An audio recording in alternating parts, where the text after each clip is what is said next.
ಯಲ್ಲಿರುವಂಥ ರಕ್ಕಸಕೊಪ್ಪ ಜಲಾಶಯ ಇದು ಭರ್ತಿ ಹಂತಕ್ಕೆ ಅಂದರೆ ಸಿಕ್ಕಾಪಟ್ಟೆ ಮಳೆ ಆಗಿಬಿಟ್ಟಿದೆ ಪಶ್ಚಿಮ ಘಟ್ಟಗಳಲ್ಲಿ. ಹಾಗಾಗಿ ರಕ್ಕಸಕೊಪ್ಪ ಜಲಾಶಯ ಭರ್ತಿ ಹಂತಕ್ಕೆ ಬಂದಿದೆ. ಬೆಳಗಾವಿ ಭಾಗದಲ್ಲಿರುವಂಥ ಎಲ್ಲ ಡ್ಯಾಮ್ಗಳು ತುಂಬಿ ಹರಿತಾ ಇದ್ದಾವೆ. ಈಗ 2 ಗೇಟ್ ಮುಖೇನ ಡ್ಯಾಮ್ ನೀರು ಮಾರ್ಕಂಡೆಯ ನದಿಗೆ ಹರಿಬಿಡಲಾಗಿದೆ. ಮಾರ್ಕಂಡೆಯ ನದಿ ಪಾತ್ರದ 100 ಎಕರೆ ಜಮೀನು ಜಲಾವೃತ ಆಗಿದೆ. ಸಮಸ್ಯೆ, ಕಂಗ್ರಾಳಿ ಬಳಿ 100 ಎಕರೆ ಜಮೀನು ಜಲಾವೃತ ಆಗಿರೋದು. ಕಟಾವು ಹಂತಕ್ಕೆ ಬಂದಿದ್ದ ಮೆಣಸಿನಕಾಯಿ ಬೆಳೆ ನೀರು ಪಾಲಾಗಿದೆ. ಜಮೀನಿನಲ್ಲಿ ಮೊಣಕಾಲುದ್ದ ನೀರು ನಿಂತು ಬೆಳೆ ಕೊಳಿತಾ ಇದೆ. ಕೈಗೆ ಬಂದ ತುತ್ತು ಬಾಯಿಗೆ ಬಾರದೆ ರೈತರು ಕಂಗಾಲಾಗೋಗ್ಬಿಟ್ಟಿದ್ದಾರೆ ಪಾಪ. 100 ಕೆಜಿ ಮೆಣಸಿನಕಾಯಿ ಬೆಳೆಗೆ ಮಾರುಕಟ್ಟೆ ಬೆಲೆ 8,000 ರೂಪಾಯಿ. ಒಳ್ಳೆಯ ಬೆಳೆ, ಉತ್ತಮ ದರ ಇದ್ರೂ ನದಿ ಪಾಲಾಗಿದೆ ಮೆಣಸಿನಕಾಯಿ. ಅಯ್ಯೋ ದೇವರೇ, ನಮ್ಮ ಬೆಳಗಾವಿ ಧಾರವಾಡ ಭಾಗದ ರೈತರ ಕಥೆನೇ ಇಷ್ಟು.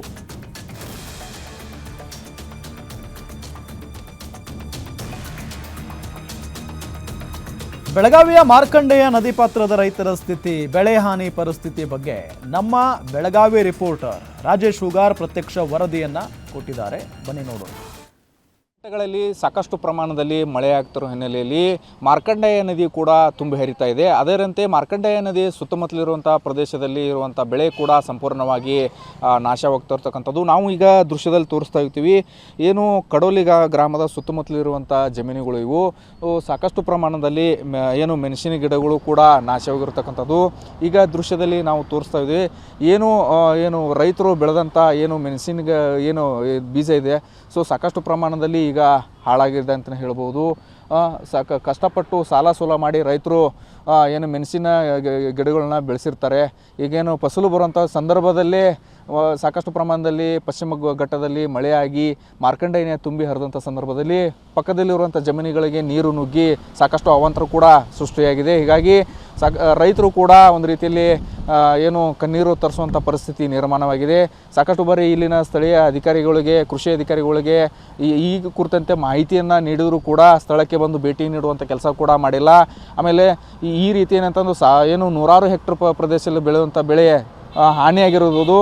ಹೀಗಾಗಿ ಅವರು ಪರಿಹಾರಕ್ಕಾಗಿ ಈಗಾಗಲೇ ಅಧಿಕಾರಿಗಳ ಮೊರೆ ಹೋಗಿದ್ದಾರೆ. ಆದರೆ ಸ್ಥಳಕ್ಕೆ ಬಂದು ಅಧಿಕಾರಿಗಳು ಕೂಡ ಯಾವ ರೀತಿ ಬೆಳೆ ಹಾನಿಯಾಗಿದೆಯೂ ಕೂಡ ಪರಿಶೀಲನೆ ಮಾಡಿಲ್ಲ. ಹೀಗಾಗಿ ರೈತರು ಒಂದು ರೀತಿಯಲ್ಲಿ ಸಾಕಷ್ಟು ಸಂಕಷ್ಟಕ್ಕೆ ಈಡಾಗಿದ್ದಾರೆ ಅಂತ ಹೇಳ್ಬೋದು. ಅದೇ ರೀತಿ ಏನು ಮೆಣಸಿನ ಏನು ಗಿಡಗಳಲ್ಲದೆ ಈಗ ಈ ಕಡೆ ಮೆಕ್ಕೆಜೋಳ ಆಯಿತು, ಏನು ಅದು ಕೂಡ ಏನು ಗೋವಿನ ಜೋಳ ಆಯಿತು, ಅದು ಕೂಡ ಸಾಕಷ್ಟು ಪ್ರಮಾಣದಲ್ಲಿ ಹಾನಿಯಾಗಿದೆ. ಹೀಗಾಗಿ ಸುತ್ತಲೂ ಇರುವಂಥ 100 ಹೆಕ್ಟರ್ ಪ್ರದೇಶದಲ್ಲಿ ಕಬ್ಬು ಆಗಿರ್ಬೋದು, ಮೆಕ್ಕೆಜೋಳ ಆಗಿರ್ಬೋದು, ಇನ್ನಿತರ ಏನು